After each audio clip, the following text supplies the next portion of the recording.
Paris Diamond League went down, arguably one of the greatest, if not the greatest Diamond League in the history of the Diamond League since 2010. 3 world records over the span of an hour, 2 hours or so, right? Jakob Ingebrigtsen, Faith Kipyegon, Lem Chigurma in the 2 mile, in the 5,000, and in the 3,000 meter steeplechase. Amazing athletes, amazing performances. Who could have really predicted that these would be happening? But we're going to, of course, talk about the sprints and the hurdles that went down in Paris. And let us jump right into the first one, that women's 400-meter dash. Everyone was looking to see, first off, would Sydney McLaughlin-Levrone even show up to the starting line, right? She's been pulling out of races, unfortunately, but she showed up on the starting line here, and she took off from the blocks. Literally took off from the blocks. Blasted out that first 200 meters. I don't even know what the splits were, but she was insane through 200 and even 300. But she got ran down by Paulino, who managed to get the win in 49.12 seconds. Huge performance for Paulino, who's been clicking off fast time after fast time. She won already in Los Angeles with that sub 49 second performance, 48.98, and she's just backing it up week after week. I'm really looking forward to Paulino to see what she's going to be able to do through the rest of the season. She's very much in the conversation for not only the gold medal, but also running potentially 48 low, right? Considering her progression. Now, McLaughlin-Levrone came up for second place. Personal best, 49.71 seconds. Now, I was kind of predicting that she'd run somewhere between 49.8 to 50.5. Wasn't exactly sure. She hasn't run the 400 since, I think, 2021. And her personal best of 50.07 dates all the way back to 2018. Yeah. Really happy with it. Season opener, PR. Obviously things to clean up, but for 2023, I'd say that's a good start. And what happened over the last 120 meters? Just, not enough racing. Obviously after a few races, you kind of get the feel for that lactic acid. So first race, I knew it was to be expected. And I'm excited to go home, clean up some stuff, and come back. Now, the question is, why is it that she went out so fast from the gun and then, of course, faded in the second half of the race? Well, of course, I have no idea. I'm not her coach. But this does look very similar to the races that she's been having over 400-meter hurdles. Look back at that Eugene, Oregon world record race. She blasted it from the gun. She was ahead of pace from Dalilah Muhammad, who is usually one of the fastest starters, but blasted it from the gun and held on. Possible that she was trying to replicate that race pattern, going out from the gun and then holding off for the second half of the race. Remember, this is her season's opener for the outdoor season, so maybe she's still in conditioning. Maybe she, just doesn't have that conditioning base. Who knows? Not really sure. Again, not her coach, but I think this is an amazing performance for Sydney McLaughlin-Levrone. Maybe she could have been a little bit faster relative to her personal best, which is from 5 years ago. But again, season's opener. She hasn't run the 400 since 2021, right? She's only been running the hurdles and not too many races throughout the past couple years. So I think this is a very strong performance. I know people were predicting American records, world records, right? Like, that was crazy. I think that was crazy talk considering, again, her first race back. We have to taper expectations. Also have to shout out Sawa Nasser, came up for third place in 49.95 seconds. Now, this is significant because she has been clicking off fast times for the past couple weeks. Nasser has already run 49.7 this year as a season's best, and she is just coming back off her 3-year ban. So for her to be running 49.9 and 49.7 as well last week, this shows that she is in contention for the gold medal, in my opinion.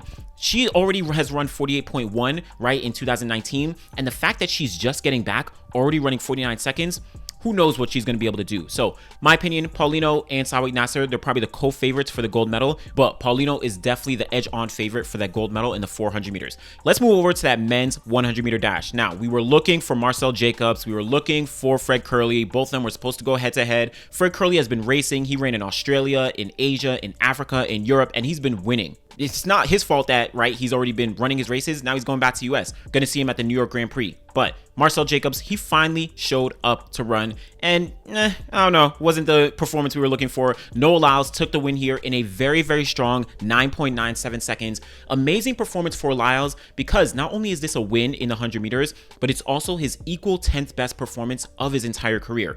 Additionally, the wind on this race was negative 0.9 meters per second. So running into a headwind relative to some of his other faster 100-meter times, this actually might be one of his fastest converted times ever in his career. Does this boost your confidence to be able to run both distances?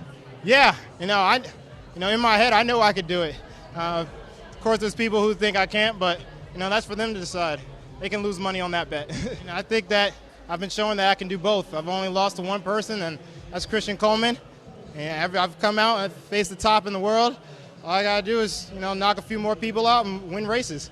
And as long as I keep winning, that's all that matters. So I really like where Noah Lyles is at. I'm not 100% sure if he's going to make the USA team in the 100 meters, but he doesn't have to worry about the 200 going into USA's, already has the wild card to World Championships. He could just focus on the 100. He's been getting his start together a little bit, right? We saw those amazing 60s, but the past couple races, right, he's had to, kind of come on like a freight train in the second half of the race. I really like where Noah Lyles is going in the 100 meters though. Amazing win for him. Ferdinand Omanyala, 9.98 seconds just behind Lyles, getting that second place. So consistent run for him. He's been getting a couple seconds and thirds in the past couple races. So I like where Omanyala is at. He's of course in the medal conversation. Tobogo coming up in third place, but Marcel Jacobs, where'd he finish? Got a season's best, but finished all the way down in 7th place, 10.21 seconds. Now, let's be real. If you were following the, trajectory of Marcel Jacobs over the past, year or two, this is probably expected. He was injured. He's been pulling out of races. If anyone expected him to run 9.8 seconds, even 9.9 seconds, like, y'all are probably crazy. He just pulled out of the past couple races. I did not expect anything crazy from him. So 10.21 seconds. All this really indicates to me, at least personally, is that he has a long way to go. He's not really in the medal conversation right now, to me. I don't think he's a medal contender right now. He has to show that he's able to run sub 10 seconds before I can even put him in the conversation as a medal contender. When you have guys like Fred Curley, right? Like Akeem Blake, like Noah Lyles, like Christian Coleman, right? Like Omanyala, like Simbine, right? All these guys are running sub 10 seconds, and Marcel Jacobs is just not in that conversation. So we got to see what happens with the rest of the season, if he's able to progress, if he's able to get healthy. But Noah Lyles, I'm looking forward to seeing if he can make that USA team in the 100-meter dash. Now, keeping in those sprints, let's talk about that women's 200 meters. This was a redemption run for Gabby Thomas. 22.05 seconds, a season's best, and into a negative 0.4 meter per second headwind. Now, Gabby Thomas has been having an up and down season, had amazing races early on, specifically the 400 meter personal best, 49.6, but then she had some, not so good races in Atlanta, that 150 meter street meet, also the 200s and the 100s. So she's been kind of up and down, but this performance really gets her back into that conversation. 22.05 shows that she is really close to sub 22 right now, and going into USA's, you can probably say that she is the favorite. Now, TBD in terms of Shakira Richardson, Tamari Davis running, right? But Gabby Thomas, Olympic bronze medalist in the 200, 21.61 personal best. She had her hands up as she was crossing the line in this race. She knew that this was good, and she felt very confident. I'm happy with this time for now. I have about a month until trials, so that's where you really want to sharpen up, work on speed, and want to be your A game. US trials are really competitive, so you do have to bring your A game for that, even more so than Worlds, I would say. But I'm looking for gold this year. So I can shave a few tenths off my time, I think, but this was a good showing for this time of year. I'm looking forward to see what she can do. Behind her, Abby Steiner got second. Pretty good performance for her, 22.34 seconds. She has a little bit to step up. She's had a couple wins throughout the year, but we're going to see what she's able to do. I don't think right now that she's in that 21.8 form that she had to win USA's last year, but we'll see as we get closer to USA's in just about a month's time. Talu came up for third, and then Dina Asher-Smith came up for fourth place. Asher-Smith had to pull out at 100 meters, just last week in Florence. She came back here. She said she had a cramp in that race, so it wasn't like an injury, but unfortunately faded. She was running really good around the curve, but faded to fourth place, 22.57. So we're going to see what happens. Sharika Jackson, she is the 200 meter favorite, the clear favorite right now. Gabby Thomas, she's getting back into the fold. Amazing performance for Gabby Thomas here. Let's jump over to those hurdles. Grant Holloway. Grant Holloway dominated these hurdles. He's been progressing week after week after week. Now here in Paris, 12.98 seconds to get sub 13 seconds for the first time for the year, and actually into a negative 0.5 meter per second headwind. So all these races were run into a headwind, slight headwind, nothing too crazy, but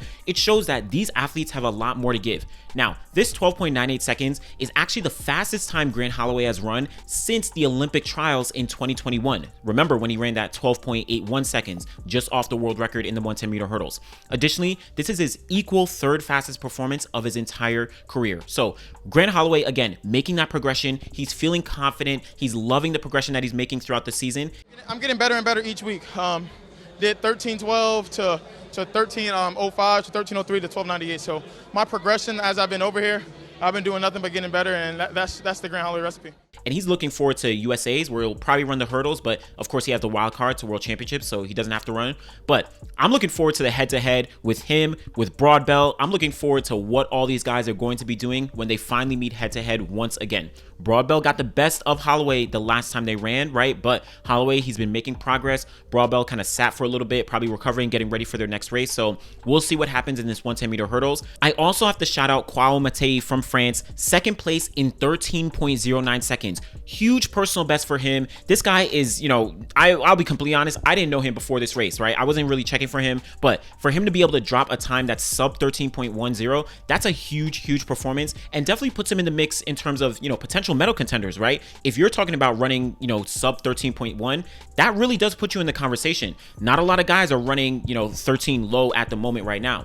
But we're going to see the Jamaicans. We're going to see Holloway. I'm liking all these guys, and these head-to-heads are going to be crazy as the season progresses. So keep a lookout for all those guys in the 110-meter hurdles. Finishing off men's 400-meter hurdles, this was another day in the park for CJ Allen. Another win in 47.92 seconds to get the win. Amazing performance for him. This is his third time under 48 seconds in 2023, and really showing that he can be consistent, right? He can not only be consistent, but he is a serious medal contender.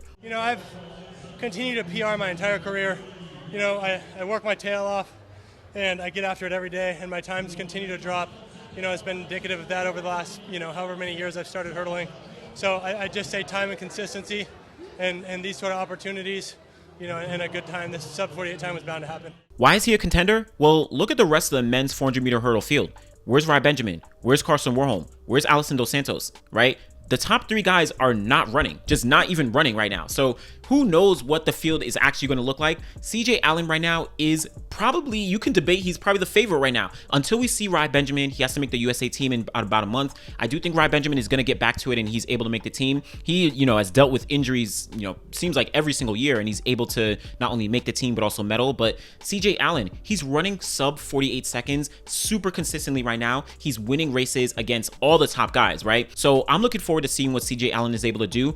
He's been running 47.9s and 47.8s consistently, but I think when we get to USA's, he's probably going to drop something really big. So look out for what he's going to be able to do. Also, Wilfred Hapio, he got a season's best 48.26 seconds, and Trevor Bassett came up for third in 48.28 seconds. So season's best for those guys. Really looking forward to the 400-meter hurdles, and I want to see where the rest of these guys are at. Again, Rai Benjamin, Dos Santos, Warholm, even Samba. He was in this race, but he unfortunately got injured, so looks like we may not be seeing him. But this 400-meter hurdles, I really want to see guys stepping it back up. So those are the sprints and hurdles that went down at the Paris Diamond League just today. Of course, world records, 3 world records across the board. Jakob Ingebrigtsen, Faith Kipyegon, Lemcha Gurma in the 2-mile, 5,000, and the steeplechase respectively. But let me know in the comments below what you not only thought about the Diamond League, but also some of the implications from the races that we just saw. Can Sadie McLaughlin not only improve her personal best in the 400 now, but also maybe get under that American record of 48.70?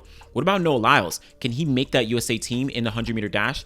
Can Lamont Marcel Jacobs actually improve and get back from his injury, potentially get on the podium at the World Championships? The men's 110-meter hurdles. Can Grant Holloway win another gold medal in the 110-meter hurdles, or will somebody else take him down at these World Championships? And then the 200 meters. Can Gabby Thomas not only make the USA team, but then even get back on the podium in the 200 at the World Championships this year? Let me know in the comments below. Be sure to like the video, subscribe to the channel. We'll be back again next time. Thanks for watching.